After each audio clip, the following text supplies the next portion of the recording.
الحمدللہ والصلاة والسلام علی رسول اللہ وعلی آلہ وصحبہ وموالا۔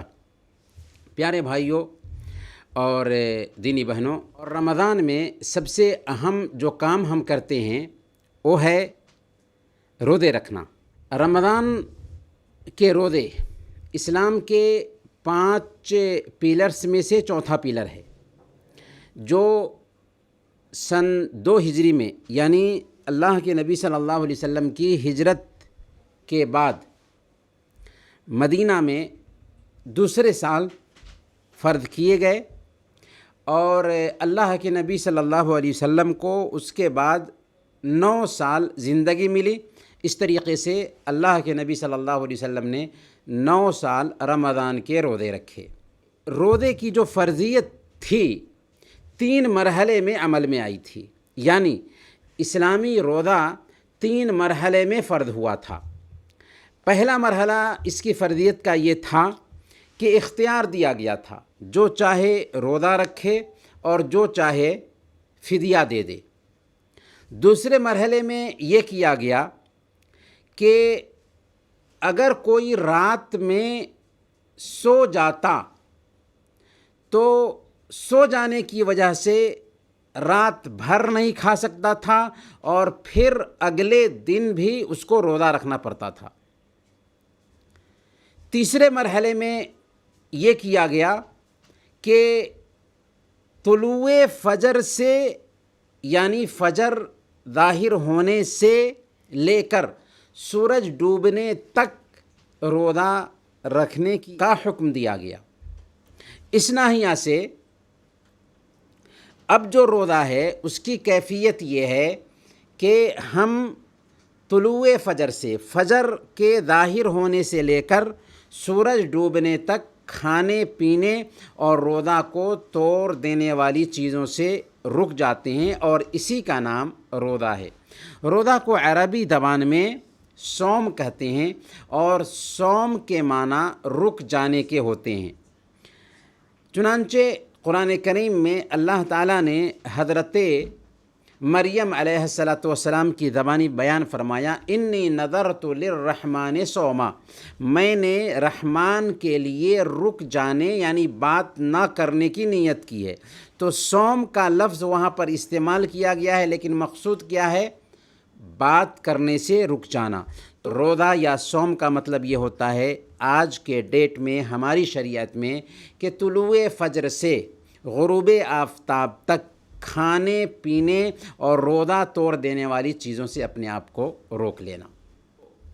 روزہ کی بڑی فضیلت ہے، بڑی اہمیت ہے، اور اس کا ثواب اللہ رب العالمین ہی دے گا۔ اس تفصیل میں ہم نہیں جانا چاہتے، یہ الگ موضوع ہے۔ آج ہم خاص روزہ کے مسائل اور احکام کو جاننا چاہتے ہیں۔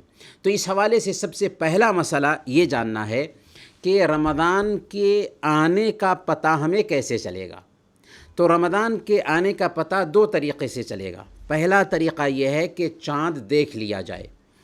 اگر چاند دیکھ لیتے ہیں یا چاند دیکھنے کی گواہی مل جائے، یا تو چاند ہم خود دیکھ لیں اپنی آنکھ سے، یا چاند دیکھنے کی گواہی مل جائے، تو روزہ رکھنے کا اعلان کر دیا جائے گا۔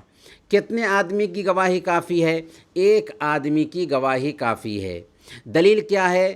حضرت ابن عمر رضی اللہ تعالیٰ عنہ کہتے ہیں کہ لوگ چاند دیکھ رہے تھے، میں نے چاند دیکھا اور اللہ کے نبی صلی اللہ علیہ وسلم کو خبر کی کہ میں نے چاند دیکھا ہے، تو آپ نے میری بات پر اعتماد کرتے ہوئے لوگوں میں اعلان کر دیا کہ لوگ روزہ سے رہیں۔ البتہ عید کے چاند کے لیے 2 آدمی کی گواہی ضروری ہے، جبکہ رمضان کے چاند کے لیے 1 آدمی کی گواہی کافی ہے۔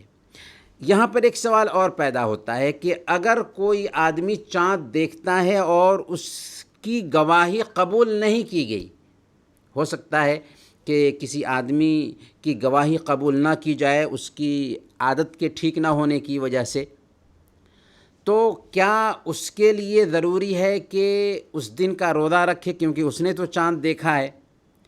تو اس سلسلے میں صحیح بات یہ ہے کہ اگر اس کی گواہی قبول نہیں کی جاتی ہے تو اس کے لیے بھی اختیار نہیں ہے کہ اس دن کا روزہ رکھے، بلکہ سب لوگوں کے ساتھ وہ بھی روزہ کی شروعات کرے گا، کیونکہ اللہ کے نبی صلی اللہ علیہ وسلم کی حدیث ہے، صومکم یوم تصومون وفطرکم یوم تفطرون، تمہارا روزہ اس دن ہوگا جس دن تم سب کے سب روزہ رکھتے ہو، اور تمہاری عید اس دن ہوگی جس دن تم سب کے سب افطار کرتے ہو یا عید مناتے ہو۔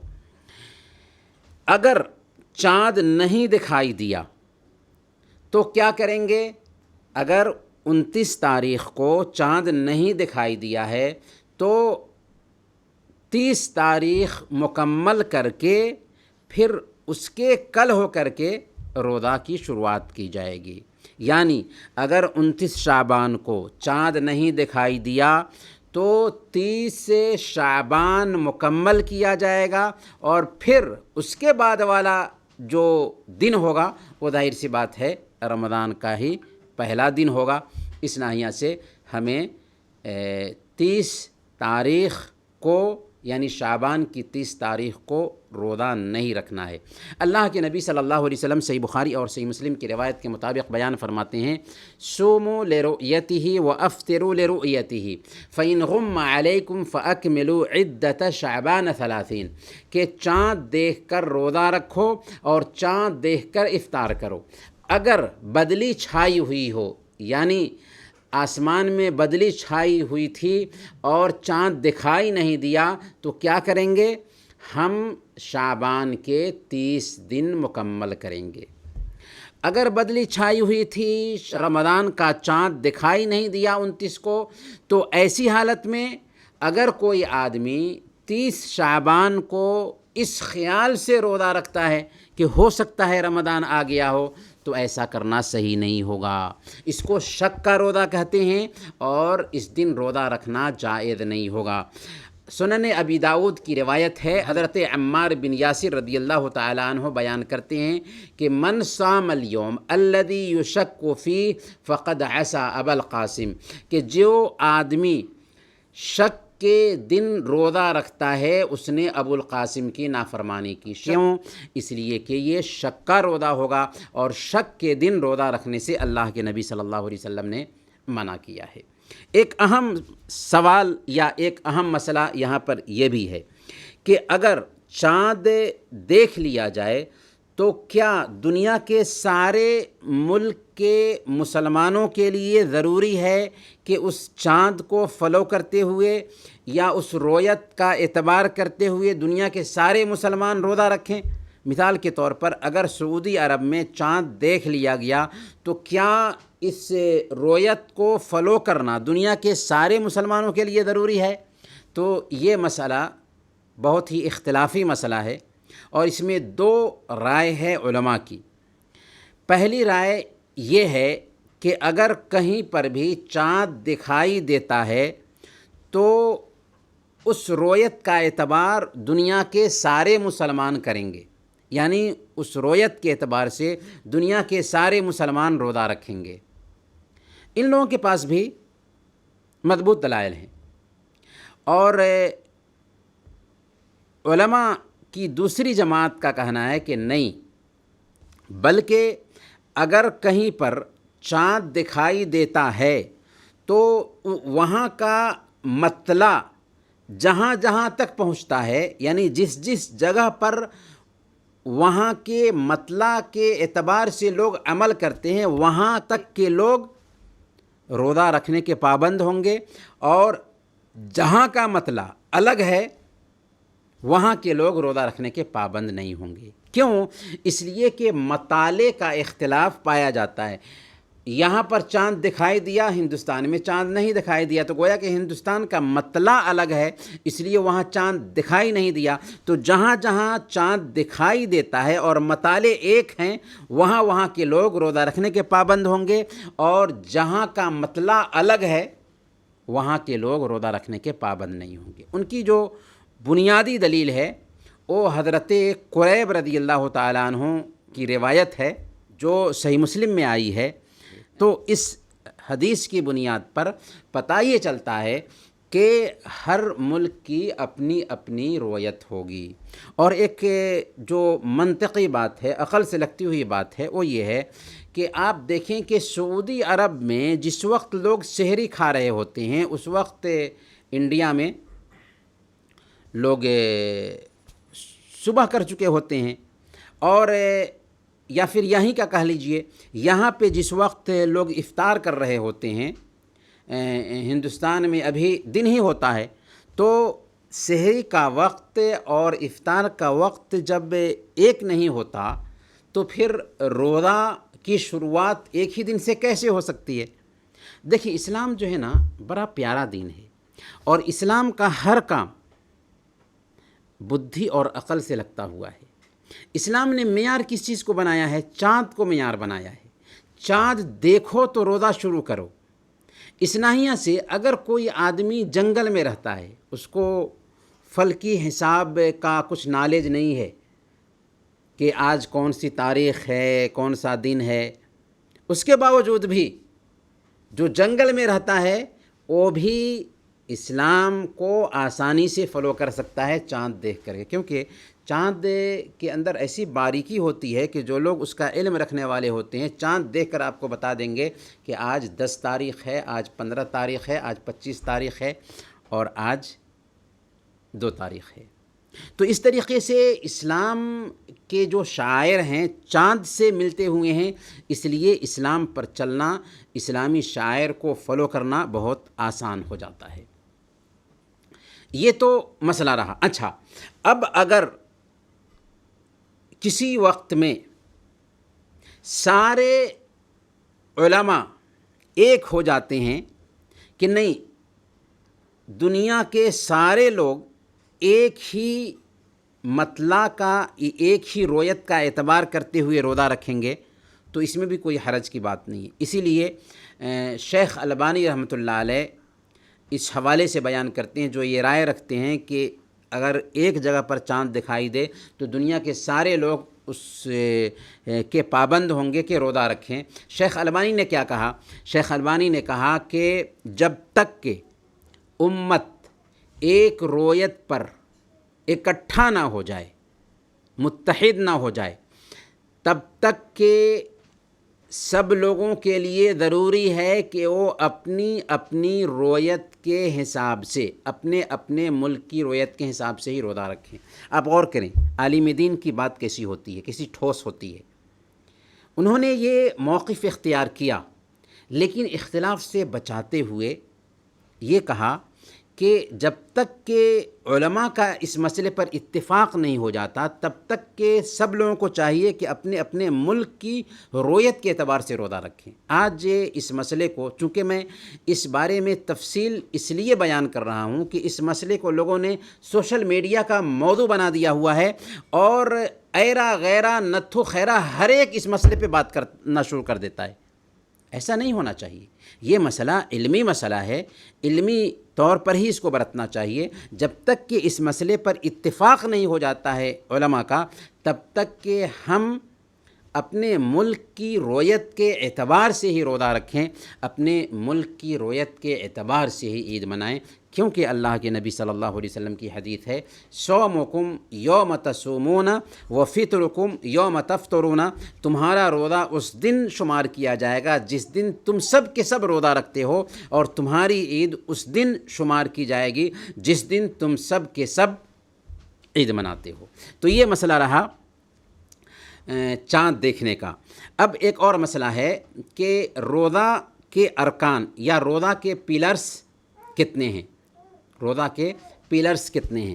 روزہ کے پیلرز صرف 2 ہیں۔ کتنے ہیں؟ 2 پیلرز ہیں، یعنی 2 ارکان ہیں۔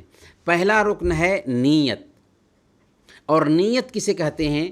نیت دل کے ارادہ کو کہتے ہیں۔ النیت امر قلبی، نیت دلی ارادہ کا نام ہے، اسی لیے نیت کے الفاظ بولے نہیں جاتے۔ اور ہمارے سماج میں جو نیت نامہ رائج ہے، اور بہت سارے لوگ تو اس کے لیے پریشان ہو جاتے ہیں کہ مجھے نیت کے الفاظ یاد نہیں ہیں، مجھے نیت کے الفاظ بتا دیجئے، مجھے روزے کی نیت کرنا ہے، نماز کی نیت کرنی ہے۔ یہ بکواس ہے۔ نیت کا مطلب ہی ہوتا ہے دل کا ارادہ، تو دل میں آپ جو ارادہ رکھتے ہیں نا وہی اصل میں نیت ہے۔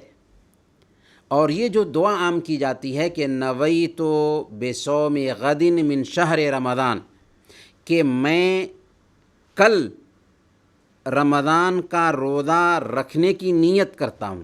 ایک آدمی سحری کھا رہا ہوتا ہے اور نیت کرتا ہے تو کیا بولتا ہے کہ میں کل روزہ رکھنے کی نیت کرتا ہوں۔ کل کا مطلب کیا ہوا؟ غد کا مطلب ہوتا ہے آنے والا کل، حالانکہ وہ آج سحری کھا رہا ہوتا ہے اور آج کے روزے کی نیت کر رہا ہوتا ہے۔ تو جن لوگوں نے یہ دعا بنائی ہے ان کو بھی ٹھوس عربی نہیں آتی تھی، جس کی وجہ سے وہ غلطی کر گئے۔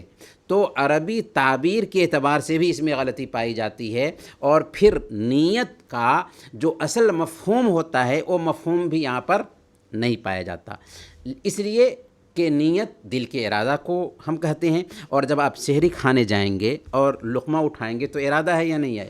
ارادہ ہے ہی۔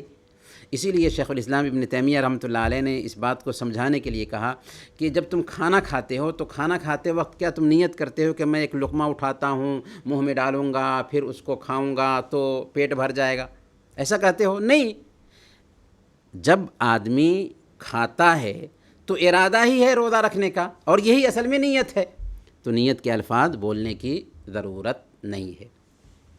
جب تک کہ فرض روزے کی نیت طلوع فجر سے پہلے پہلے نہیں ہوگی، یعنی فجر کی اذان سے پہلے پہلے نہیں ہوگی، تب تک کہ اس دن کا اس کا روزہ نہیں ہوگا۔ اور نیت کے بارے میں ہم نے جان لیا کہ یہ دل کے ارادے کا نام ہے، تو ارادہ رہنا چاہیے طلوع فجر کے وقت۔ اللہ کے نبی صلی اللہ علیہ وسلم نے ارشاد فرمایا من لم یجمع الصیام قبل الفجر فلا صیام لہ، جس نے فجر سے پہلے یعنی طلوع فجر سے پہلے روزے کی نیت نہیں کی، فرض روزے کی بات یہ کی جا رہی ہے، اس کا روزہ نہیں۔ لیکن نفلی روزے کی جہاں تک بات ہے تو نفلی روزے کے لیے شرط نہیں ہے کہ ایک آدمی فجر کی اذان سے پہلے ہی نیت کرے۔ نفلی روزے کے لیے اس بات کی گنجائش پائی جاتی ہے کہ سورج ڈھلنے سے پہلے پہلے یعنی ظہر کا وقت ہونے سے پہلے پہلے ایک آدمی روزہ کی نیت کر سکتا ہے، اگر اس نے کھایا یا پیا نہیں ہے صبح میں، تو فجر کی اذان کے بعد کھایا پیا نہیں ہے تو وہ سورج ڈھلنے سے پہلے پہلے ظہر کی اذان سے پہلے پہلے نیت کر سکتا ہے روزے کی۔ صحیح مسلم کی روایت ہے، اللہ کے نبی صلی اللہ علیہ وسلم ایک مرتبہ گھر تشریف لائے تو حضرت عائشہ صدیقہ رضی اللہ تعالی عنہ سے پوچھا کہ کیا تمہارے پاس کچھ کھانے کے لیے ہے؟ تو انہوں نے کہا کہ کچھ بھی نہیں ہے، اللہ کے نبی صلی اللہ علیہ وسلم کا گھر ہے اور ان کے گھر میں کچھ بھی نہیں پایا جاتا۔ آج دیکھیں ہمارے گھر بھرے ہوئے ہیں نعمتوں سے، کتنی نعمتیں ہیں جن میں ہم ڈوبے ہوئے ہیں، اور جن نعمتوں کو ہم استعمال کرتے ہیں، اللہ رب العالمین کا شکر ادا کرنا چاہیے کہ اللہ تعالیٰ نے ان نعمتوں میں ہمیں رکھا ہے۔ اللہ کے نبی صلی اللہ علیہ وسلم ساری دنیا کے تاجدار ہیں اور ان کے گھر میں کچھ کھانے کے لیے نہیں پایا جاتا ہے، تو جب سنتے ہیں تو کہتے ہیں فَإِنِّي إِذًا صَائِمٌ، تب میں روزے سے ہوں۔ تو یہ ہے روزہ کے ارکان میں سے پہلا رکن، نیت کرنا۔ دوسرا رکن کیا ہے؟ دوسرا رکن ہے فجر طلوع ہونے سے لے کر سورج ڈوبنے تک کھانے پینے اور روزہ توڑ دینے والی چیزوں سے اپنے آپ کو روک لینا۔ اللہ فرماتا ہے وَكُلُوا وَاشْرَبُوا حَتَّى يَتَبَيَّنَ لَكُمُ الْخَيْطُ الْأَبْيَضُ مِنَ الْخَيْطِ الْأَسْوَدِ مِنَ الْفَجْرِ ثُمَّ أَتِمُّوا الصِّيَامَ إِلَى اللَّيْلِ، یعنی طلوع فجر سے پہلے پہلے کھاتے رہو، جب طلوع فجر ہو جائے تو کھانا پینا بند کر دو، کب تک؟ یہاں تک کہ سورج ڈوب نہ جائے۔ تو یہ ہے وہ وقت جس میں ہمیں روزہ رکھنا ہے، کھانے پینے سے رکا رہنا ہے۔ یہاں پر دو مسئلہ ہے۔ پہلا مسئلہ یہ ہے کہ جب ہم کو روزہ رکھنا ہے طلوع فجر سے سورج ڈوبنے تک، تو ایسے ملک کا کیا حکم ہوگا جہاں پر 20 گھنٹے تک دن رہتے ہیں، 18 گھنٹے کے دن ہوتے ہیں، تو کیا وہ لوگ روزہ رکھیں گے؟ جی ہاں، وہ لوگ روزہ رکھیں گے، کیونکہ دن میں ہمیں کھانا پینا نہیں ہے روزے کی حالت میں۔ اگرچہ 21 گھنٹے کا دن ہوتا ہو، وہاں کے لوگوں کے لیے روزہ رکھنا ضروری ہے۔ اور پھر اسلام میں روزے کی ایک خوبی یہ بھی ہے کہ یہ ہر موسم میں آتا ہے۔ تو ایسی جگہوں پر آپ دیکھیں کہ اگر کبھی دن 20 گھنٹے کا ہے تو کبھی دن ہوگا 4 گھنٹے کا بھی، تو 4 گھنٹے میں ہی وہ افطار کر لیں گے، اور کبھی ان کو 20 گھنٹے روزہ رکھنے ہوں گے۔ اگر 20 گھنٹہ روزہ رکھنا پڑے تب بھی ان کو روزہ رکھنا ہوگا۔ ہاں، اگر حالت خراب ہونے لگتی ہے، بے ہوشی طاری ہو جائے گی، ہلاکت کا ڈر محسوس ہوتا ہے، تو اسلام چونکہ انسان کی طبیعت سے لگتا ہوا دین ہے، تو ایسی حالت پر اسلام نے پوری چھوٹ رکھی ہے کہ وہ روزہ کھول دے، لیکن کل ہو کر کے پھر اس کو روزہ رکھنا ہی ہوگا، اور جو روزہ ٹوٹ گیا ہے اس کی قضا بعد میں کر لے گا۔ تو کہنے کا مطلب یہ ہے کہ اگر دن لمبا ہے تو اس کی وجہ سے چھوٹ ہم کو نہیں ملتی۔ ایک دوسرا مسئلہ یہ ہے کہ اگر کوئی آدمی اس گمان سے کھاتا پیتا ہے کہ ابھی اذان نہیں ہوئی ہے، طلوع فجر نہیں ہوا ہے، یا اس گمان سے افطار کر لیا کہ ابھی سورج نہیں ڈوبا ہے، اور پتہ یہ چلا بعد میں کہ نہیں اذان ہو چکی تھی، اذان کے بعد کھایا پیا، یا سورج ڈوبنے سے پہلے ہی کھا پی لیا، ایسا کبھی کبھار ہو جاتا ہے، تو کیا حکم ہے اس کا؟ تو کچھ علماء اس بارے میں یہ کہتے ہیں کہ بہتر ہے کہ وہ اس دن کا روزہ رکھ لے، لیکن اس بارے میں راجح قول یہ ہے، صحیح بات یہ ہے کہ روزہ ٹوٹنے کے لیے 3 شرطوں کا پایا جانا ضروری ہے۔ پہلے نمبر پر علم ہو، اگر مسئلے کو جانتا نہیں ہے ایک بندہ تو اس کا روزہ نہیں ٹوٹے گا۔ دوسرے نمبر پر یاد ہو، اگر بھول کر کے کھا پی لیا تو اس سے بھی روزہ نہیں ٹوٹے گا۔ اور تیسری چیز یہ ہے کہ اختیاری ہو، اگر مجبور کیا کسی نے اس کو کوئی کام کرنے کے لیے تو اس سے بھی اس کا روزہ نہیں ٹوٹے گا۔ تو یہاں پر مسئلہ یہ ہے کہ ایک آدمی یہ سوچ رہا ہے کہ ابھی اذان نہیں ہوئی ہے اور کھا پی لیا، یہ سوچ کر کے کھایا پیا، تو یہاں پر اس کو یاد نہیں ہے اس لیے کھایا پیا، لہذا روزہ ہو جائے گا۔ اسی طریقے سے اگر وہ اس گمان سے کھا پی لیا کہ سورج ڈوب گیا ہے تو اس کو یاد نہیں تھا، اس کو گمان تھا کہ سورج ڈوب چکا ہے، تو اس ناحیہ سے اس کا روزہ ہو جائے گا، کوئی حرج کی بات نہیں، انشاءاللہ اس کا روزہ ہو جائے گا۔ اب آگے چلتے ہیں۔ سوال یہ ہے کہ روزہ کن کن لوگوں پر فرض ہوتا ہے؟ روزہ کن کن لوگوں پر فرض ہوتا ہے؟ تو روزہ 6 شرطوں کے ساتھ فرض ہوتا ہے۔ پہلی شرط ہے اسلام، دوسری شرط ہے عقل، تیسری شرط ہے بلوغت، چوتھی شرط ہے صحت، پانچویں شرط ہے اقامت، اور چھٹی شرط ہے ہر طرح کی رکاوٹ سے دوری۔ پہلی شرط کیا ہے؟ یعنی اسلام۔ گویا کہ روزہ کے فرض ہونے کے لیے ایک آدمی کے لیے مسلمان ہونا ضروری ہے۔ اگر کوئی آدمی دن میں اسلام قبول کرتا ہے تو اس کے لیے ضروری ہو جائے گا کہ اس دن کھانے پینے سے اپنے آپ کو روک لے۔ کیوں؟ اس لیے کہ اب وہ مکلف ہو چکا ہے، البتہ اس دن کی قضا اس پر نہیں ہے، یعنی دوپہر میں اسلام قبول کیا تو اب دوپہر کے بعد وہ کھا پی نہیں سکتا، لیکن اس دن کی قضا بھی اس پر نہیں ہے۔ کیوں؟ اس لیے کہ دن کے بقیہ حصہ میں وہ مسلمان نہیں تھا، اس لیے اس سے اس دن کے روزہ کی مانگ نہیں ہے، لیکن بعد کے وقتوں میں وہ کھا نہیں سکتا، اس لیے نہیں کھا سکتا کہ اب وہ مکلف ہو چکا ہے۔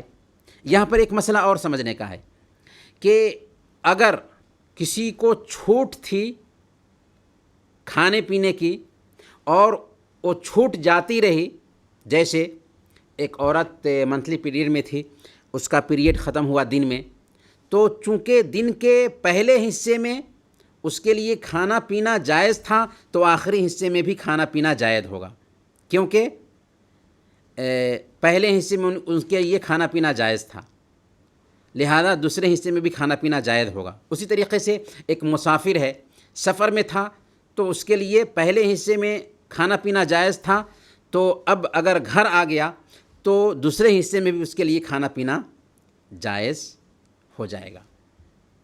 لیکن جب غیر مسلم کی بات آئے گی تو اس کا حکم بدل جائے گا، کیونکہ پہلے حصے میں اس کے لیے کھانا پینا جائز تھا، اب چونکہ مسلمان ہو چکا ہے تو اب مکلف ہو گیا، لہذا اب اس کے لیے کھانا پینا جائز نہیں ہے، اس لیے کھانے پینے سے وہ رکا رہے گا، البتہ اس دن کے روزے کی وہ قضا نہیں کرے گا، کل ہو کر کے وہ روزے رکھنا شروع کرے گا۔ دوسری شرط ہے عقل، گویا کہ اگر کوئی آدمی پاگل ہے تو پاگل پر روزہ فرض نہیں ہے، اور پاگل پن کی وجہ سے اس سے روزہ کی مانگ بھی نہیں ہے، اور نہ ہی اس کی طرف سے کھانا کھلایا جائے گا، کھانا بھی نہیں کھلایا جائے گا، کیوں؟ اس لیے کہ وہ پاگل ہے۔ اسی طریقے سے کچھ لوگ زیادہ عمر ہونے کی وجہ سے بد دماغی کا شکار ہو جاتے ہیں، یعنی ان کی عقل ٹھیک نہیں رہتی، شعور کھو جاتے ہیں، تو ان کی طرف سے نہ تو روزہ رکھا جائے گا اور نہ ہی کھانا کھلایا جائے گا۔ تیسری شرط کیا ہے؟ آدمی بالغ ہو، بلوغت سے پہلے روزہ رکھنا فرض نہیں ہوتا، گویا کہ بچے پر روزہ رکھنا فرض نہیں ہے۔ اگر بچہ ہے تو اس کے اوپر روزہ رکھنا فرض نہیں، لیکن بچوں کو بھی روزہ رکھنے کی عادت ڈالنے کے لیے روزہ رکھوانا چاہیے، جیسا کہ حدیث میں سنن ابی داؤد کی حدیث ہے، اللہ کے نبی صلی اللہ علیہ وسلم بیان فرماتے ہیں کہ مروا اولادکم بالصلاۃ وهم ابناء 7 سنین واضربوهم علیہا وهم ابناء 10 وفرقوا بینہم فی المضاجع، کہ جب تمہارے بچے 7 سال کے ہو جائیں تو ان کو نماز کا حکم دو، اور 10 سال کے ہو جائیں اور نماز نہ پڑھتے ہوں تو ان کی پٹائی کرو اور ان کے بستر الگ کر دو۔ تو یہ جو تعلیم دی گئی ہے روزہ کے بارے میں، بالکل اس لیے یہ تعلیم دی گئی ہے تاکہ بچوں کو نماز کی عادت لگ جائے۔ 7 سال کی عمر میں نماز شروع کریں گے، 10 سال کی عمر میں نماز نہ پڑھتے ہوں تو ان کی پٹائی کی جائے گی، تو اب ایسی حالت میں وہ نماز پڑھنے کی عادت ڈال لیں گے، اور بعد میں ان کے لیے نماز بوجھ نہیں ہوگی، آسانی سے اس کو برتنے لگیں گے۔ اسی لیے حکم دیا گیا ہے ماں باپ کو کہ وہ نماز کا حکم دیں۔ بالکل روزے کے حوالے سے بھی بچے اگر شعور کی عمر کو پہنچ جاتے ہیں تو بچوں کو بھی روزہ رکھوانا چاہیے۔ صحیح بخاری اور صحیح مسلم کی روایت میں آتا ہے، حضرت ربیع بنت معوذ رضی اللہ تعالی عنہ بیان فرماتی ہیں، فَكُنَّا نَصُومُهُ بَعْدُ وَنُصَوِّمُ صِبْيَانَنَا، کہ ہم لوگ خود بھی روزہ رکھتے تھے اور اپنے بچوں کو بھی روزہ رکھواتے تھے، اگر وہ رونے لگتے تو ہم روئی کے کھلونے بنا لیتے تھے اور ان کھلونے میں بچوں کو مشغول رکھتے تھے یہاں تک کہ افطار کا وقت ہو جاتا تھا۔ تو ایسی صحابیات تھیں جو اپنے بچوں کو تربیت دیتی تھیں روزہ رکھا کر کے، لہذا ہمیں بھی چاہیے کہ اپنے بچوں کو روزہ رکھوائیں تاکہ ان کو روزہ رکھنے کی تربیت حاصل ہو جائے۔ چوتھی شرط جو روزہ فرض ہونے کے لیے ضروری ہے وہ ہے صحت، گویا کہ اگر صحت حاصل نہیں ہے، اگر آدمی بیمار ہے تو بیمار پر روزہ فرض نہیں۔ بیماری کی 2 شکل ہو سکتی ہے، یا بیمار کی 2 شکل ہو سکتی ہے، ایسا بیمار جس کو شفا پانے کی امید ہی نہ ہو، یعنی صحیح ہونے سے نا امید ہو چکا ہو، تو ایسے آدمی کے بارے میں شریعت کا حکم یہ ہے کہ وہ روزہ نہیں رکھے گا، البتہ ہر روزے کے بدلے ایک غریب کو کھانا کھلائے گا، ایک غریب کو کھانا کھلائے گا۔ کتنا کھانا کھلائے گا؟ کھانا 1.5 kg اگر اناج دے دیتے ہیں کسی غریب کو تو وہ کفایت کر جائے گا، یا اگر بھر پیٹ کھانا کھلا دیتے ہیں اس کو تو یہ بھی کفایت کر جائے گا۔ 1.5 kg اناج دے دیں یا بھر پیٹ کھانا کھلا دیں سیراب کر کے تو یہ بھی کفایت کر جائے گا۔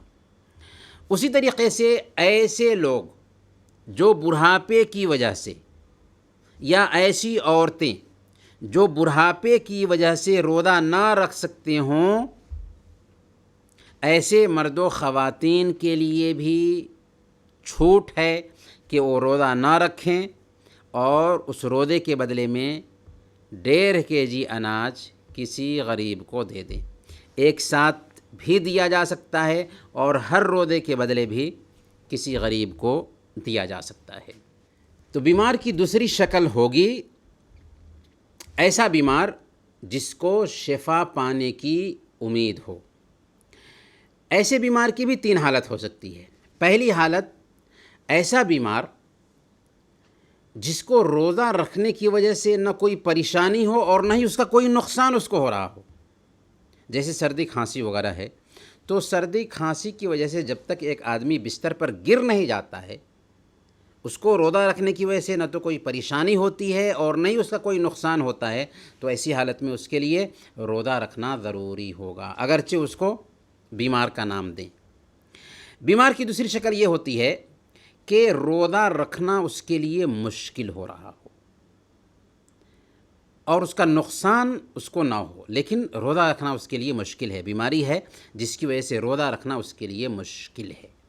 تو اگر مشکل ہے تو ایسی حالت میں اسلام نے اس کو چھوٹ دی ہے، بہتر ہے اس کے لیے کہ وہ روزہ نہ رکھے۔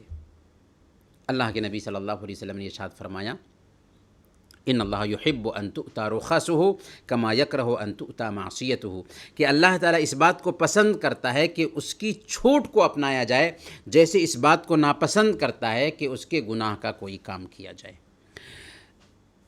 شفا پانے والے مریض کی تیسری شکل یہ ہو سکتی ہے کہ اس کے لیے روزہ رکھنا مشکل بھی ہو اور اس کو روزہ رکھنے کی وجہ سے نقصان بھی ہو۔ تو ایسی حالت میں صرف روزہ چھوڑنا افضل نہیں ہوگا بلکہ روزہ چھوڑنا ضروری ہوگا، ضروری ہو جائے گا، کیونکہ جان بچانا ضروری ہے۔ تو ایسی حالت میں ایسے مریض کے لیے روزہ چھوڑنا ضروری ہو جائے گا تاکہ جان کو آدمی ہلاکت میں نہ ڈالے، جان کا نقصان نہ ہو۔ 5ویں شرط کیا ہوئی؟ اقامت، یعنی روزہ کے فرض ہونے کے لیے یہ بھی ضروری ہے کہ ایک بندہ اپنے گھر پر موجود ہو، سفر میں نہ ہو۔ گویا کہ اگر کوئی آدمی سفر پر جاتا ہے تو روزہ نہ رکھنے کی اس کو چھوٹ مل جاتی ہے، پر مسافر کی بھی 3 شکل ہوتی ہے۔ مسافر کی بھی 3 شکل ہو سکتی ہے۔ پہلی شکل ایسا مسافر جس کو سفر کی حالت میں روزہ رکھنے کی وجہ سے کسی طرح کی پریشانی نہیں ہوتی ہے، روزہ رکھنا نہ رکھنا اس کے لیے دونوں برابر ہے، تو ایسے مسافر کے لیے بہتر ہے کہ وہ روزہ رکھ لے۔ بہتر کیا ہے کہ وہ روزہ رکھ لے، کیونکہ فرض روزے ہیں، بعد میں تو قضا کرنی ہی ہے، تو بہتر یہ ہے کہ وہ روزہ رکھ لے کیونکہ اس کو کوئی پریشانی نہیں ہو رہی ہے۔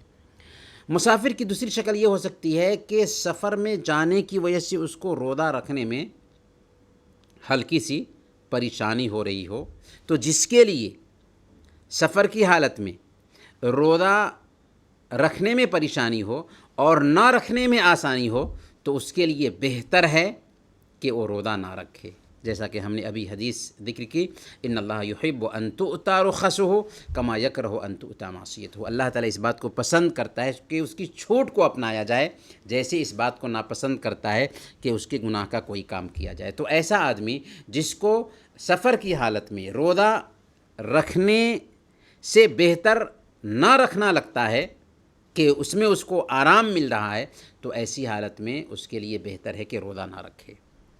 تیسری شکل یہ ہو سکتی ہے مسافر کی کہ اس کو روزہ رکھنے میں بڑی پریشانی ہو رہی ہو سفر کی حالت میں، تو ایسی حالت میں اس کے لیے روزہ رکھنا جائز ہی نہیں ہوگا۔ اسی لیے اللہ کے نبی صلی اللہ علیہ وسلم سے سفر کی حالت میں کچھ لوگوں کے بارے میں بتایا گیا کہ منع کرنے کے باوجود بھی روزہ سے ہیں، تو آپ نے فرمایا اولئک العصاۃ، وہ نافرمان لوگ ہیں۔ تو اگر پریشانی ہوتی ہے سفر کی حالت میں اور سخت پریشانی ہوتی ہے تو ایسی حالت میں روزہ رکھنا جائز بھی نہیں ہوگا۔ یہ 3 کیفیت رہی۔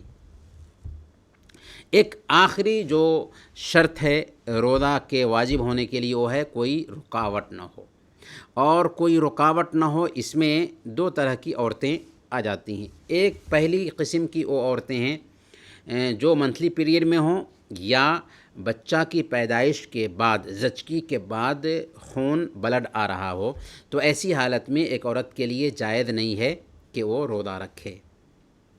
البتہ ان دنوں کے ختم ہونے کے بعد میں ان روزوں کی قضا ضروری ہے۔ جیسے مسافر نے اگر چھوٹ کو اپناتے ہوئے روزہ نہیں رکھا تو ان روزوں کی قضا ضروری ہے، جیسے بیمار نے چھوٹ کو اپناتے ہوئے روزہ نہیں رکھا تو ان روزوں کی بعد کے دنوں میں قضا ضروری ہے۔ ویسے ہی ایک عورت اگر منتھلی پیریڈ میں ہے یا ایک عورت نفاس کے دنوں میں ہے تو اس کے لیے ضروری ہے کہ ان چھوٹے ہوئے روزوں کی قضا کرے۔ ویسے ہی ایک عورت اگر بچے کو دودھ پلا رہی ہے اور دودھ پلانے کی وجہ سے دقت ہوتی ہے روزہ رکھنے میں، یا ایک عورت امید سے ہے، حمل سے ہے اور بچہ پیٹ میں پل رہا ہے تو اس کو دقت ہوتی ہے، تو ایسی حالت میں چاہے بچے کو دقت ہو چاہے عورت کو دقت ہو تو ایسی حالت میں چھوٹ پائی جاتی ہے، کیونکہ ہمارا دین جو ہے نا بہت آسان دین ہے، اور جب پریشانی آتی ہے تو آسانی آ جاتی ہے شرعی طریقے سے۔ تو ایسی عورت کے لیے بھی چھوٹ ہے، لیکن اس کے لیے ضروری ہے کہ بعد میں چھوٹے ہوئے روزوں کی قضا کرے، اگرچہ 2 مہینے کے روزے ہوں۔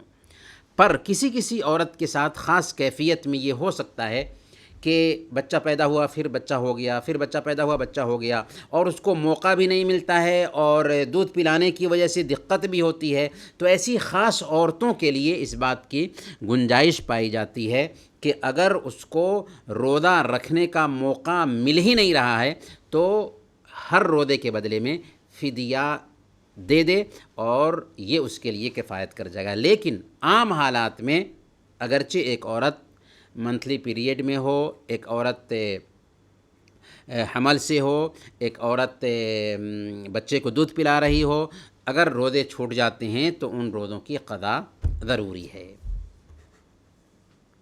اب ایک سوال ہے کہ کیا اگر کسی کام میں پریشانی ہے، مشقت والا کام ہے، تو کیا پریشانی والے کام کی وجہ سے روزہ چھوڑنے کی گنجائش پائی جاتی ہے؟ دیکھیں، روزہ اسلام کے 5 پلرز میں سے چوتھا پلر ہے، اور یہ اسلام کی بنیاد ہے، یہ معمولی بات نہیں ہے، یہ اسلام کی بنیاد ہے۔ لہذا جب دنیاوی کاموں اور اللہ کی عبادت کے بیچ ٹکراؤ پیدا ہو تو ہمیں اللہ کی عبادت کو آگے رکھنا چاہیے۔ اب اگر کام میں پریشانی ہے تو ہم ڈیوٹی رات میں کرا سکتے ہیں۔ کمپنی کے ذمہ داران کو بھی چاہیے کہ وہ اپنے پاس کام کرنے والوں کے ساتھ سہولت کا معاملہ کریں۔ اگر کام رات میں نہیں ہو پاتا ہے پھر بھی ہمارے لیے یہ چھوٹ قطعاً نہیں نکلتی ہے کہ صرف دنیا کمانے کے لیے، کام کے لیے ہم اپنی عبادت کو ڈیمیج ٹھہرائیں۔ اور یاد رکھیں، اللہ فرماتا ہے وَمَن يَتَّقِ اللَّهَ يَجْعَل لَّهُ مَخْرَجًا وَيَرْزُقْهُ مِنْ حَيْثُ لَا يَحْتَسِبُ۔ جو آدمی اللہ سے ڈرتے ہوئے کوئی کام چھوڑ دیتا ہے نا، اللہ تعالیٰ اس کے لیے نکلنے کا راستہ ہموار کر دیتا ہے، اور اسے ایسے راستے سے کھلاتا ہے جس کا اسے گمان بھی نہیں ہوتا۔ تو مشقت کے کام کی وجہ سے روزہ کی چھوٹ نہیں ملتی بنیادی طور پر۔ اب آئیے ہم لوگ یہ جانتے ہیں کہ کن کن چیزوں سے روزہ ٹوٹ جاتا ہے، وہ کون کون سی چیزیں ہیں جن سے روزہ ٹوٹ جاتا ہے۔ تو روزہ 2 ہی چیزوں سے ٹوٹتا ہے بنیادی طور پر۔ پہلی چیز اندر کرنے والی کچھ چیزیں ہیں، اور دوسری باہر کرنے والی کچھ چیزیں ہیں، یعنی کچھ چیزیں اندر کرتے ہیں اور کچھ چیزیں باہر نکالتے ہیں جس سے روزہ ٹوٹتا ہے۔ تو بنیادی طور پر یہ 6 چیزیں ہیں جن سے روزہ ٹوٹتا ہے۔ 6 چیزیں ہیں۔ پہلے نمبر پر کھانا پینا جان بوجھ کر کے، تو کھانے پینے سے روزہ ٹوٹ جائے گا۔ البتہ جان بوجھ کر کے کھاتے پیتے ہیں تب، اگر بھول کر کے کھا پی لیں تو اس سے روزہ نہیں ٹوٹے گا۔ صحیح بخاری اور صحیح مسلم کی روایت ہے، اللہ کے نبی صلی اللہ علیہ وسلم نے ارشاد فرمایا، من نسی وهو صائم فاکل او شرب فلیتم صومہ فانما اطعمہ اللہ وسقاہ، کہ جو آدمی بھول کر کے کھا پی لیتا ہے اسے چاہیے کہ اپنا روزہ مکمل کرے، کیونکہ اللہ تعالیٰ نے اس کو کھلایا اور پلایا ہے۔ دوسرے نمبر پر جس سے روزہ ٹوٹ جاتا ہے وہ ہے کھانے پینے کی جیسی چیزیں۔ مثال کے طور پر کسی کو اگر بلڈ چڑھایا گیا تو بلڈ سے طاقت ملتی ہے، یا ناک کے راستے اس کو غذائی چیزیں پہنچائی گئیں، تو اگرچہ اس کو کھانا پینا نہیں کہتے لیکن کھانے پینے کی جیسی چیز ہے تو اس سے بھی روزہ ٹوٹ جائے گا۔ یا کسی نے سگریٹ پیا، اس طرح کی جو بھی چیزیں ہیں تو اس سے روزہ ٹوٹ جائے گا۔ یہ کھانے پینے کی جیسی چیزیں ہیں۔ تیسری چیز جس سے روزہ ٹوٹ جاتا ہے وہ ہے وظیفہ زوجیت، شوہر بیوی کا ہم بستری کرنا، اس سے بھی روزہ ٹوٹ جاتا ہے۔ اور اس میں 3 چیزیں لازم آتی ہیں۔ پہلے نمبر پر اس کے لیے ضروری ہے کہ وہ توبہ کرے، کیونکہ اس نے روزے کی حرمت کو پامال کیا، دن میں شوہر بیوی کا تعلق قائم کیا۔ دوسرے نمبر پر اس کو چاہیے کہ کفارہ دے۔ کفارہ کیا ہے؟ کفارہ یہ ہے کہ ایک غلام آزاد کرے، اور ابھی غلام کا تصور نہیں پایا جاتا تو دوسرے نمبر پر 2 مہینے کے روزے رکھے، 2 مہینے کے لگاتار روزے رکھے۔ لگاتار کا مفہوم کیا ہوا کہ گیپ نہیں ہونا چاہیے اپنے اختیار سے۔ اگر بیماری کی وجہ سے گیپ ہو گیا، یا ایک عورت ہے تو منتھلی پیریڈ کی وجہ سے گیپ ہو گیا تو کوئی مسئلہ نہیں، وہاں پر شرعی عذر ہے، لیکن اپنے سے گیپ نہیں دے سکتا، لگاتار 2 مہینے کے روزے رکھنے ہیں۔ اگر اس کی طاقت نہیں ہے، گویا کہ پہلے نمبر پر 2 مہینے کے روزے آئیں گے، اگر اس کی طاقت نہیں ہے تب چھوٹ ملتی ہے 60 مسکین کو کھانا کھلانا، یہ ضروری ہے۔ اگر کسی نے اپنی بیوی سے روزے کی حالت میں ہم بستری کی تو اگر شوہر بیوی دونوں راضی تھے تو دونوں کے اوپر یہ کفارہ آئے گا۔ اگر شوہر نے زبردستی کی تو بیوی پر کفارہ نہیں آئے گا، بیوی نے زبردستی کی تو شوہر پر کفارہ نہیں آئے گا، گویا کہ دونوں پر کفارہ آئے گا اگر دونوں راضی خوشی سے روزے کی حالت میں ہم بستری کرتے ہیں تو۔ لیکن اگر سفر میں تھے اور روزے کی چھوٹ تھی، شوہر بیوی کا تعلق قائم کیا تو کوئی حرج کی بات نہیں، لیکن روزہ رکھ کر کے اپنے گھر پر تھے، شوہر بیوی کا تعلق قائم کیا تو یہ 3 جرمانہ آتا ہے: توبہ کرنا، کفارہ دینا، اور تیسرے نمبر پر اس دن کا روزہ بھی قضا کرنا ضروری ہے بعد میں۔ چوتھی چیز جس سے روزہ ٹوٹ جاتی ہے وہ ہے جماع کے جیسی چیز۔ جماع کے جیسی چیز یعنی کسی بھی طریقے سے ایک بندہ اپنے اوپر غسل کو واجب کر لے، یعنی وہ پانی نکالے جس سے بچے کی پیدائش ہوتی ہے۔ اللہ دین کے معاملے میں شرماتا نہیں، دین کو سمجھنے کے لیے کھل کر کے جاننا چاہیے، سمجھنا چاہیے۔ تو مادہ منویہ یا ایسپرم اگر ایک بندہ جیسے بھی ہو نکال لیتا ہے، اگر نکل جائے تو کوئی حرج کی بات نہیں۔ ایک انسان سویا ہوا تھا اور بدخوابی کا شکار ہو گیا تو کوئی حرج کی بات نہیں ہے، وہ اٹھے گا اور غسل کر کے اس دن کا روزہ رکھے گا۔ لیکن اگر وہ جان بوجھ کر کے نکالتا ہے چاہے جیسے بھی ہو تو اس کی وجہ سے اس کا روزہ ٹوٹ جائے گا، اور اس کے لیے ضروری ہے کہ توبہ کریں، کیونکہ اس نے روزہ کی حرمت کو پامال کیا۔ اسی طریقے سے اس کے لیے یہ بھی ضروری ہے کہ اس دن کے بدلے دوسرے دن میں اس روزے کو قضا کرے۔ البتہ ایسے آدمی کے لیے کفارہ نہیں ہے، کفارہ صرف روزے کی حالت میں جماع کرنے سے ہے۔ 5ویں چیز جس سے روزہ ٹوٹ جاتا ہے وہ ہے جان بوجھ کر کے قے کرنا۔ جان بوجھ کر کے قے کرنے سے بھی روزہ ٹوٹ جاتا ہے۔ سنن ابی داؤد کی روایت ہے، اللہ کے نبی صلی اللہ علیہ وسلم نے ارشاد فرمایا: من ذرہ القے فلیس علیہ قضاء ومن استقاء عمدا فلیقض، جسے قے آ جائے اس پر قضا نہیں ہے، لیکن جو جان بوجھ کر کے قے کرے اس کو چاہیے کہ اس دن کا روزہ قضا کرے۔ گویا کہ اگر کسی کو قے آ گئی، الٹی آ گئی، تو الٹی آنے سے روزہ نہیں ٹوٹا، پر جان بوجھ کر کے انگلی ڈال کر کے یا کیسے بھی جان بوجھ کر کے قے کرتا ہے تب اس کا روزہ ٹوٹے گا۔ چھٹی چیز جس سے روزہ ٹوٹ جاتا ہے وہ ہے حیض و نفاس کا خون آنا۔ حیض و نفاس کا اگر خون آ جاتا ہے تو اس سے روزہ ٹوٹ جائے گا، یہاں تک کہ ایک عورت کو سورج ڈوبنے سے چند منٹ پہلے بھی خون آ گیا تو اس دن کا اس کا روزہ نہیں ہوگا۔ اور ایک عورت اگر طلوع فجر یعنی فجر کی اذان سے کچھ دیر پہلے بھی پاک ہوتی ہے، اگرچہ ابھی غسل نہیں کیا ہو، تو اس کے لیے ضروری ہے کہ وہ سحری کھا لے اور اس دن کا روزہ رکھے غسل کرنے کے بعد، یعنی اذان کے بعد غسل کر سکتی، کوئی حرج کی بات نہیں ہے، اور اس دن کا روزہ رکھنا اس کے لیے ضروری ہوگا۔ یہ نہیں کہ ہم نے غسل نہیں کیا ہے کل سے روزہ رکھیں گے، نہیں، اللہ کی غیرت کو پامال کرنا ہوگا۔ اگر ایک عورت طلوع فجر سے پہلے پاک ہو جاتی ہے تو اس کے لیے ضروری ہے کہ اس دن سحری کھائے اور سحری کھانے کے بعد غسل کرے اور پھر فجر کی نماز پڑھ کے اس دن سے روزہ کی شروعات کرے۔ اب ہم جانیں گے کچھ میڈیکل سے متعلقہ مسائل کو، کیونکہ اس کی بھی ضرورت پڑتی رہتی ہے۔ سب سے پہلے ایک مسئلہ ہے ٹوتھ پیسٹ استعمال کرنا روزے کی حالت میں، کیا اس بات کی گنجائش پائی جاتی ہے؟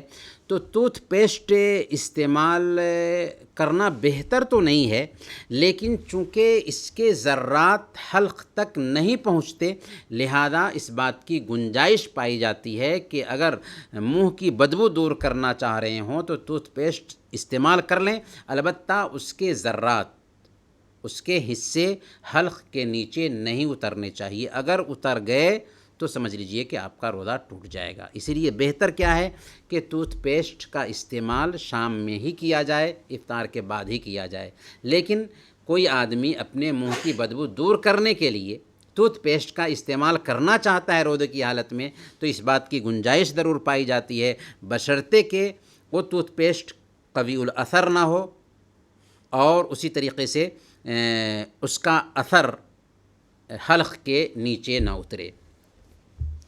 اسی طریقے سے ڈراپس کے استعمال کا بھی مسئلہ آتا ہے کہ کیا روزے کی حالت میں ڈراپس استعمال کر سکتے ہیں؟ تو اگر کان میں ڈراپ ڈالنا ہے یا آنکھ میں ڈراپ ڈالنا ہے تو اس بات کی گنجائش پائی جاتی ہے، کان میں اور آنکھ میں ڈراپ ڈال سکتے ہیں، لیکن ناک میں ڈراپس نہیں ڈال سکتے، کیونکہ ناک جو ہے نا معدہ کا سیدھا راستہ بنتا ہے، اس لیے ناک میں اگر ڈراپ ڈالتے ہیں تو اس سے روزہ ٹوٹ جائے گا، پر کان میں اور آنکھ میں ڈراپ ڈالنے کی ضرورت ہے تو روزے کی حالت میں ڈال سکتے ہیں۔ ایک ہے سنگھی لگوانا یعنی حجامہ کرنا، تو کیا حجامہ کرنے سے روزہ ٹوٹ جائے گا؟ تو اس مسئلے میں اختلاف ہے، بعض علماء کہتے ہیں کہ حجامہ کرنے سے روزہ ٹوٹ جاتا ہے، جبکہ بعض علماء کہتے ہیں کہ حجامہ کرانے سے روزہ نہیں ٹوٹتا، اور راجح قول اس حوالے سے یہی ہے کہ حجامہ کرانے سے روزہ نہیں ٹوٹتا ہے، البتہ بہتر کیا ہے؟ بہتر یہی ہے کہ حجامہ کے اس عمل کو ٹال دیا جائے سورج ڈوبنے کے بعد تک، پر اگر کسی کو ضرورت تھی دن میں ہی حجامہ کرانے کی تو اس بات کی گنجائش پائی جاتی ہے، وہ حجامہ کرا سکتا ہے اور اس سے اس کا روزہ نہیں ٹوٹے گا۔ اسی طریقے سے انجیکشن لینا، یہ بھی ایک مسئلہ آتا ہے، بہت سارے بھائی پوچھتے ہیں کہ کیا بوسٹر انجیکشن ہم لے سکتے ہیں یا کوئی بھی انجیکشن لے سکتے ہیں روزے کی حالت میں؟ تو انجیکشن جس کو ہم انجیکشن کہتے ہیں، نارمل انجیکشن، وہ انجیکشن روزے کی حالت میں لیا جا سکتا ہے، چاہے بوسٹر ہو، چاہے ویکسین کے جو بھی انجیکشن آتے ہیں، یا بیماری کی وجہ سے جو انجیکشن ایک آدمی کو پڑتا ہے، وہ سارے انجیکشن لیے جا سکتے ہیں روزے کی حالت میں۔ کون سا انجیکشن نہیں لیا جا سکتا؟ وہ انجیکشن جس میں طاقت ہوتی ہے، جس کو ہم غذائی انجیکشن کہتے ہیں، جس کا مقصد طاقت پہنچانا ہوتا ہے، تو وہ انجیکشن نہیں لیا جا سکتا ہے۔ باقی جو بھی انجیکشن ہے نارمل انجیکشن روزے کی حالت میں لے سکتے ہیں اور اس سے روزہ نہیں ٹوٹے گا۔ اسی طریقے سے ایک اور مسئلہ ہے، گردہ کے جو مریض ہیں ان کا ڈائلیسس کرایا جاتا ہے، تو کیا ڈائلیسس کی وجہ سے روزہ ٹوٹ جائے گا؟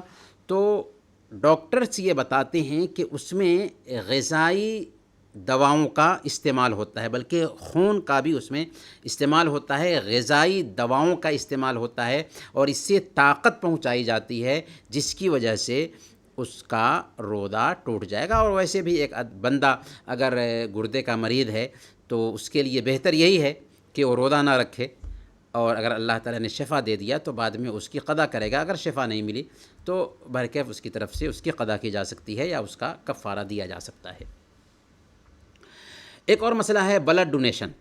کیا روزہ رکھ کر کے اگر کسی کو بلڈ کی ضرورت پڑ جا رہی ہے تو کیا وہ بلڈ ڈونیٹ کر سکتا ہے یا نہیں کر سکتا؟ تو اس بات کی گنجائش پائی جاتی ہے کہ روزے کی حالت میں کسی دوسرے کو بلڈ دے، یعنی روزہ رکھ کر کے بھی اگر کسی کو بلڈ دیا ہے تو اس سے بھی اس کا روزہ نہیں ٹوٹے گا۔ اسی طریقے سے اگر آدمی روزے کی حالت میں چیک اپ کے لیے کچھ بلڈ دیتا ہے تو اس کی بھی گنجائش پائی جاتی ہے۔ ایک اور مسئلہ ہے، دمہ کے مریضوں کے لیے اسپرے کا استعمال عام طور پر ہوتا ہے، تو کیا روزے کی حالت میں اس کا استعمال کیا جا سکتا ہے؟ تو روزے کی حالت میں اس کا بھی استعمال کیا جا سکتا ہے اور اس سے بھی روزہ نہیں ٹوٹے گا۔ کچھ چیزیں ہیں جن سے روزہ نہیں ٹوٹتا اور عام طور پر سمجھا جاتا ہے کہ اس سے روزہ ٹوٹ جاتا ہے۔ ان میں سے پہلے نمبر پر مسواک کرنا ہے۔ مسواک کے بارے میں یہ سمجھا جاتا ہے کہ سورج ڈھلنے کے بعد، یعنی ظہر کا وقت ہونے کے بعد مسواک نہیں کرنا چاہیے، حالانکہ یہ ایک طرح کی غلط فہمی ہے۔ صحیح بات یہ ہے کہ مسواک کسی بھی وقت کیا جا سکتا ہے، صبح میں کیا جا سکتا ہے، دوپہر میں کیا جا سکتا ہے، افطار سے پہلے تک مسواک کیا جا سکتا ہے، کیونکہ ممانعت کے بارے میں کوئی بھی صحیح حدیث نہیں آتی ہے۔ اسی طریقے سے بیوی سے روزے کی حالت میں خوش طبعی کی جا سکتی ہے، بوس و کنار کیا جا سکتا ہے، منع وظیفہ زوجیت ادا کرنا ہے، شوہر بیوی کا ایک دوسرے سے ٹچ ہونے میں کوئی حرج کی بات نہیں، خوش طبعی میں کوئی حرج کی بات نہیں، بوس و کنار میں کوئی حرج کی بات نہیں۔ اللہ کے نبی صلی اللہ علیہ وسلم اپنی بیویوں سے خوش طبعی کیا کرتے تھے، بوسہ لیتے تھے، روزے کی حالت میں ہوتے تھے، تو اس میں کوئی حرج کی بات نہیں۔ البتہ عائشہ رضی اللہ تعالی عنہا نے وہاں پر واضح کیا کہ اللہ کے نبی صلی اللہ علیہ وسلم تم میں سب سے زیادہ اپنے نفس پر کنٹرول رکھنے والے تھے۔ تو یہ گنجائش ایسے انسان کے لیے نکل سکتی ہے جو اپنے آپ پہ کنٹرول رکھنے والا ہو، کیونکہ اگر روزے کی حالت میں اس نے جماع کر لیا تو ظاہر سی بات ہے کہ اس کے لیے تین طرح کا اس کے اوپر جرمانہ آ جائے گا کہ اس کے لیے ضروری ہے کہ توبہ کرے، کفارہ دے اور پھر قضا بھی کرے۔ تو بیوی سے خوش طبعی جائز ہے بشرطے کہ آدمی اپنے اوپر کنٹرول رکھتا ہو۔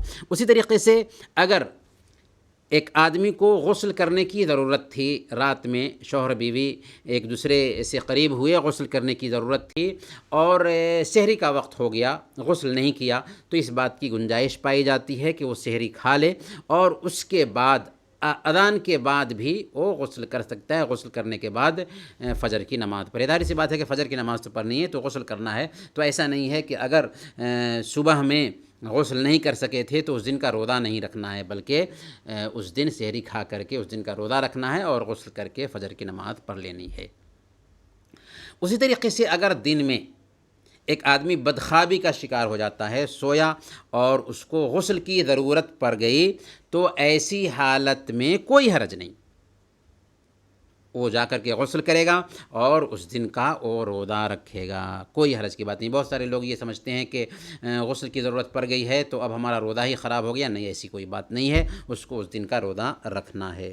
اسی طریقے سے اس بات کی بھی چھوٹ پائی جاتی ہے کہ اگر ایک عورت نے کھانا بنایا اور ذائقہ کیسا ہے، اس میں نمک ہے یا نہیں ہے، یہ چکھنے کے لیے عورت نے کھانے میں سے کچھ اپنی زبان پہ رکھا، چکھنے کے لیے، ذائقہ کو جاننے کے لیے، اور پھر اسے تھوک دیا تو اس بات کی بھی گنجائش پائی جاتی ہے۔ اسی طریقے سے چھوٹے بچوں کو اگر ایک ماں یا ایک باپ چبا کر کے دینا چاہتے ہوں کچھ، تو چبا کر کے ایک ماں بھی اپنے چھوٹے بچے کو دے سکتی ہے، اور اس سے بھی روزہ نہیں ٹوٹے گا، بشرطے کہ اس کو جو کچھ بھی اپنے منہ میں ہے اس کو تھوک دے۔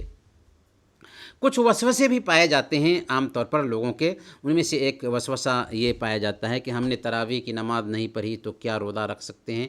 تو تراویح کی نماز ایک سنت ہے، یہ سنت مؤکدہ ہے، اس کی اہمیت ضرور ہے، لیکن اس کی وجہ سے ایسا نہیں ہے کہ ایک آدمی روزہ ہی نہیں رکھ پائے گا، بلکہ اگرچہ تراویح کی نماز نہیں پڑھ سکا ہے پر اس کے لیے ضروری ہے کہ وہ روزہ رکھے۔ اسی طریقے سے کچھ لوگوں کے ہاں وسوسہ پایا جاتا ہے کہ میں نے سحری نہیں کھائی اس لیے روزہ نہیں رکھا۔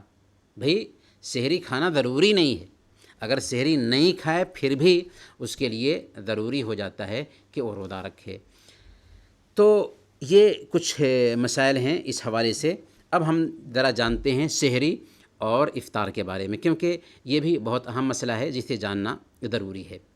سحری کھانا اس میں برکت ہے، اور اللہ کے نبی صلی اللہ علیہ وسلم نے صحیح بخاری اور صحیح مسلم کی روایت کے مطابق بیان فرمایا، تسحروا فإن فی السحور برکہ، سحری کھایا کرو کیونکہ سحری کھانے میں برکت ہے۔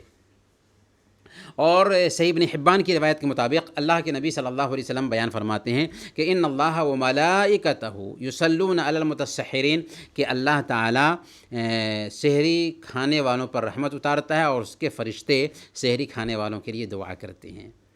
تو گویا کہ سحری کھانے میں برکت ہے، اور اللہ کے نبی صلی اللہ علیہ وسلم نے یہاں تک فرمایا کہ فصل ما بین صیامنا و صیام اہل الکتاب اکلۃ السحور، کہ ہمارے روزوں اور اہل کتاب کے روزوں میں فرق کرنے والی چیز سحری کا کھانا ہے، لہذا سحری کا کھانا ضرور لینا چاہیے۔ سحری میں برکت کیسے ہے؟ امام ابن العربی رحمۃ اللہ علیہ نے عارضۃ الاحوذی میں بیان کیا ہے کہ سحری میں برکت پہلے نمبر پر اس بنیاد پر ہے کہ اس میں ہم اللہ تعالیٰ نے جو چھوٹ دی ہے، رخصت دی ہے، اس رخصت کو قبول کرتے ہیں، تو اس بنیاد پر اس میں برکت ہے۔ دوسرے نمبر پر سنت پر عمل کرنے کی وجہ سے برکت ہے۔ تیسرے نمبر پر اہل کتاب کی مخالفت کرنے کی وجہ سے برکت ہے۔ چوتھے نمبر پر برکت اس طور پر ہے کہ سحری کھاتے ہیں تو ہم کو اطاعت کے کاموں پر مدد ملتی ہے، اور چوتھے نمبر پر اس طور پر بھی برکت ہے کہ کھانے کی ضرورت سے ہمیں بے نیازی حاصل ہو جاتی ہے، تو اس ناحیہ سے اس میں برکت ہے سحری کھانے میں، لہذا سحری ضرور کھانا چاہیے۔ اور سحری میں تاخیر ہونی چاہیے، یعنی اذان سے کچھ دیر پہلے سحری کرنا چاہیے۔ کتنا وقفہ ہونا چاہیے؟ تو صحیح بخاری کی روایت میں آتا ہے، حضرت انس رضی اللہ تعالیٰ عنہ سے پوچھا گیا تھا کہ آپ نے سحری کیا اور نماز کے لیے گئے تو کتنا وقفہ تھا؟ تو انہوں نے کہا کہ قدر 50 آیہ، یعنی 50 آیت کی تلاوت کے مطابق میں فاصلہ تھا۔ تو گویا کہ اتنا فاصلہ رکھنا چاہیے کہ سحری اور نماز کے بیچ کے 50 آیتوں کی تلاوت کر سکیں۔ سحری کے لیے ضروری نہیں ہے کہ ایک بندہ پیٹ بھر کر کے کھائے، بلکہ ایک کھجور بھی کھا لیتا ہے تو وہ بھی سحری ہے۔ اللہ کے نبی صلی اللہ علیہ وسلم نے تو یہ فرمایا کہ نعم سحور المؤمن التمر، کہ ایک مومن کی سب سے بہترین سحری اگر کوئی ہو سکتی ہے تو وہ کھجور ہے، تو کھجور سے بھی سحری کر سکتے ہیں۔ بلکہ اللہ کے نبی صلی اللہ علیہ وسلم بیان فرماتے تسحروا ولو بجرعۃ ماء، سحری کھا لو اگرچہ ایک گھونٹ پانی ہی صحیح۔ گویا کہ سحری کے لیے یہ ضروری نہیں ہے کہ ایک آدمی بھر پیٹ کھانا کھائے، بلکہ ایک کھجور بھی منہ میں رکھ لے، ایک گھونٹ پانی بھی پی لے، یہ بھی سحری ہے۔ اور اگر سحری کوئی نہیں کھا سکا یا نہیں جگ سکا تو اس کا مطلب یہ نہیں ہے کہ وہ روزہ نہیں رکھے گا، بلکہ اس کے لیے ضروری ہے کہ کل ہو کر کے وہ روزہ رکھے۔ روزے کے آداب میں سے ایک ادب ہے افطار کرنا۔ افطار سورج ڈوبتے ہی کر لینا چاہیے، اور اس میں جلدی ہونی چاہیے۔ صحیح بخاری اور صحیح مسلم کی روایت ہے، اللہ کے نبی صلی اللہ علیہ وسلم نے ارشاد فرمایا، لا یزال الناس بخیر ما عجل الفطر، کہ لوگ اس وقت تک جلدی میں رہیں گے جب تک کہ افطار میں جلدی کرتے رہیں گے۔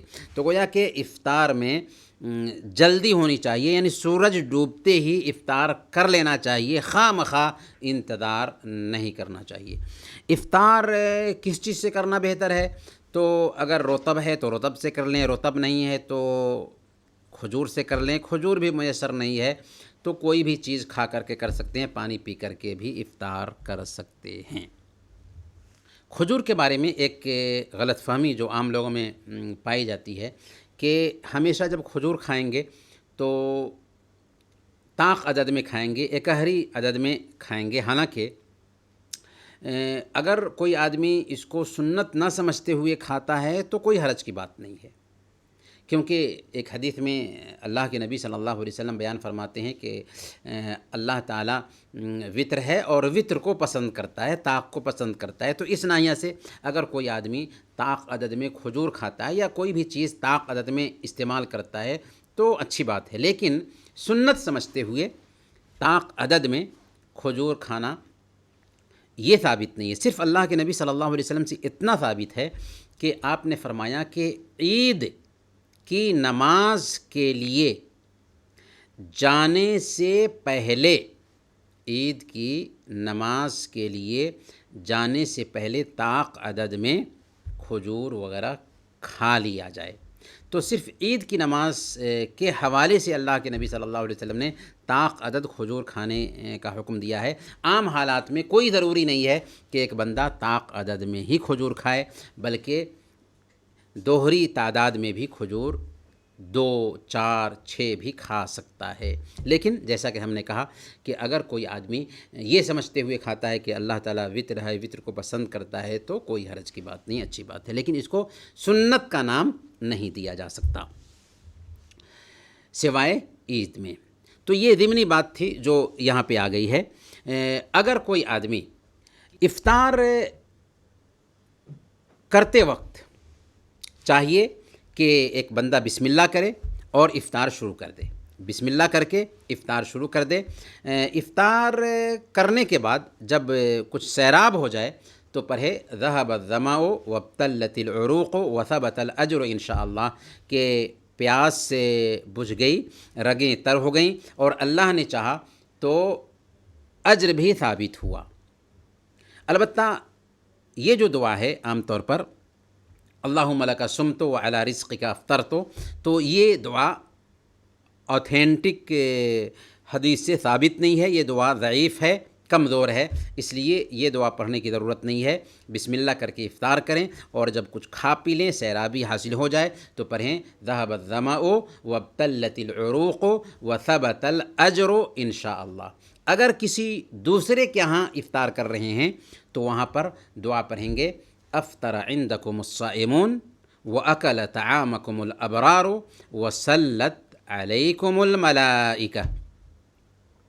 دوسروں کو افطار کرانے کی بھی بڑی اہمیت ہے، دوسروں کو افطار کرانے کی بھی بڑی اہمیت ہے۔ سنن ترمذی کی روایت ہے، حضرت زید بن خالد الجہنی رضی اللہ تعالیٰ عنہ بیان فرماتے ہیں کہ اللہ کے نبی صلی اللہ علیہ وسلم نے ارشاد فرمایا